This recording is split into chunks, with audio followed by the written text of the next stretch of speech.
C'est bon?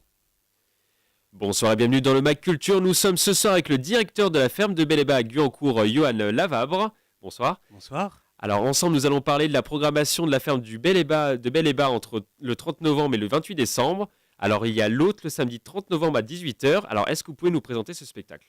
Oui, alors c'est un spectacle particulièrement difficile à présenter parce que totalement improbable et je dirais à la frontière des genres entre le cirque, la danse, l'acrobatie.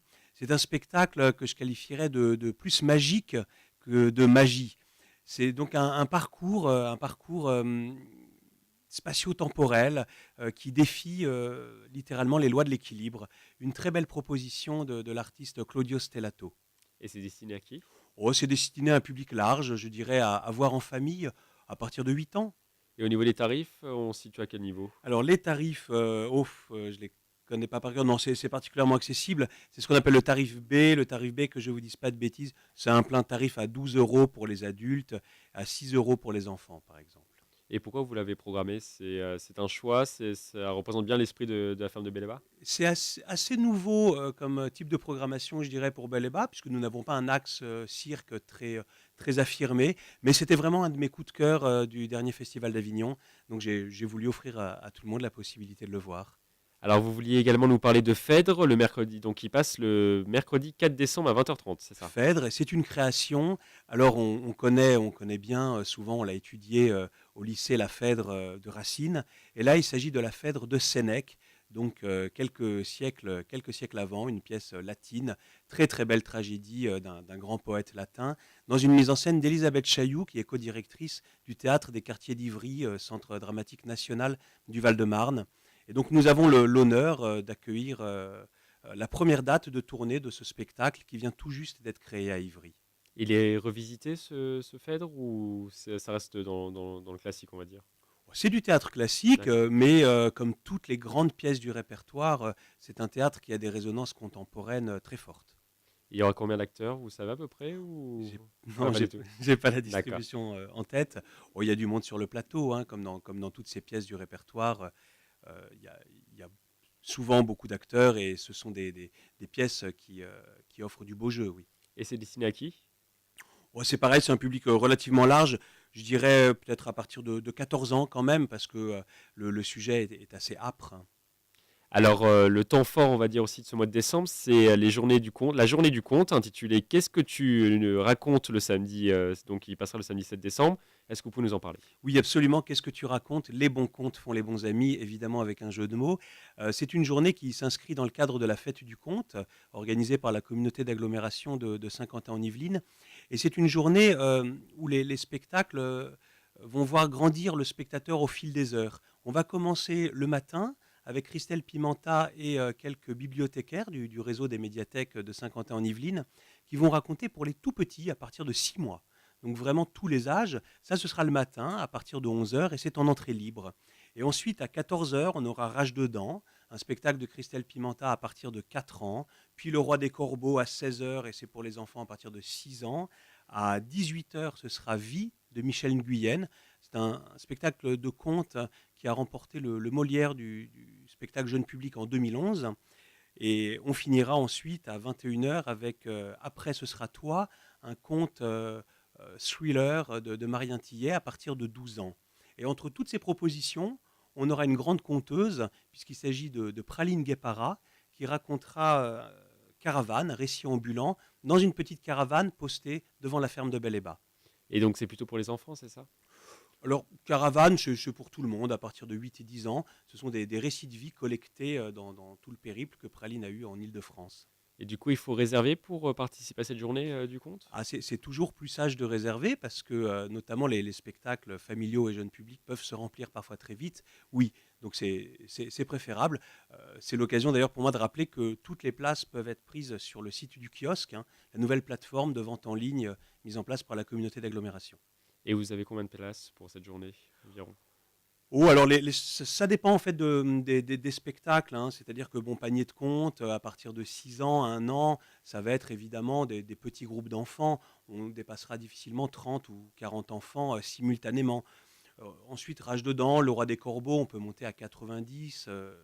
Et pour finir, après, ce sera toi, où là, on peut avoir 250 personnes. Voilà.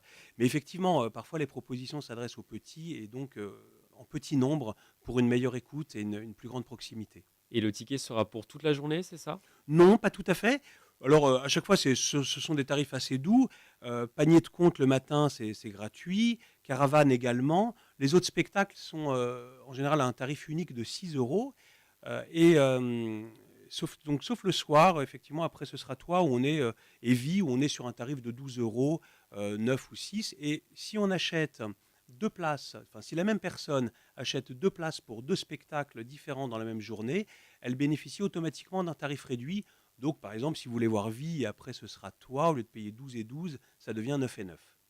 Alors, un autre spectacle, On Air, le vendredi 13.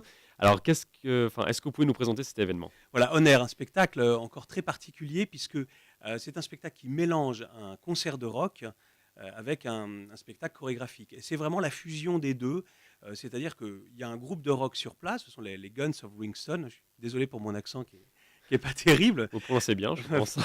J'essaye. Et la compagnie de danse de Sandrine Colassa. Et donc voilà, donc les danseurs et les musiciens, voilà, souvent, évidemment, la danse a lieu en musique. Mais là, ça vient vraiment s'embrasser, se fusionner.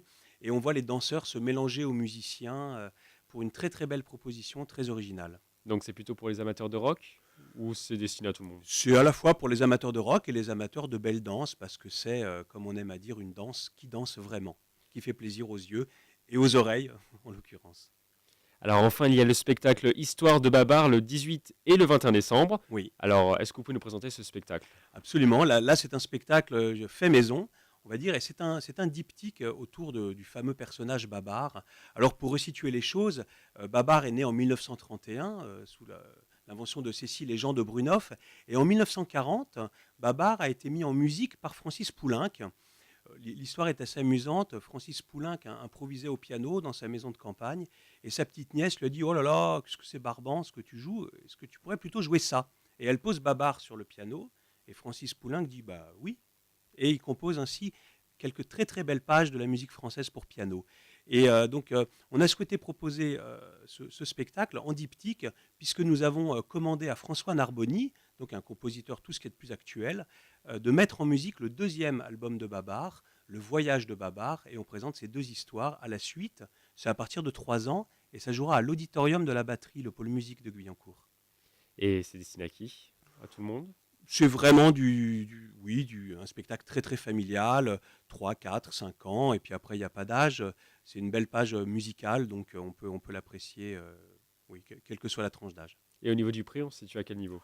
Oh, c'est pareil, hein, c'est un tarif à 6 euros, tarif unique pour les non-abonnés, hein, puisque pour les abonnés, c'est 3 euros.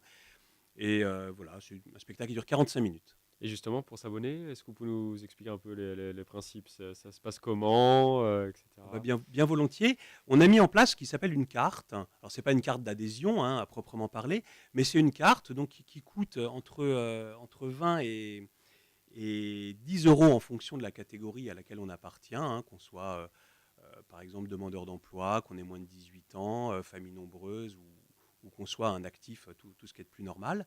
Et ensuite, cette carte donne droit à un demi-tarif, hein, sur tous les spectacles. Donc, ce qui fait que les spectacles coûtent après entre 5 et 3 euros, par exemple, pour les moins de 18 ans, et entre 3 et 10 euros pour les actifs. Et la grande particularité, c'est que cette carte offre la gratuité pour tous les spectacles au-delà du 12e spectacle. C'est la fin du Mac Culture. Merci Yoann Lavabre. Je le rappelle, vous êtes le directeur de la ferme de Bel-et-Bas à Guyancourt. Excellente soirée sur Sensation.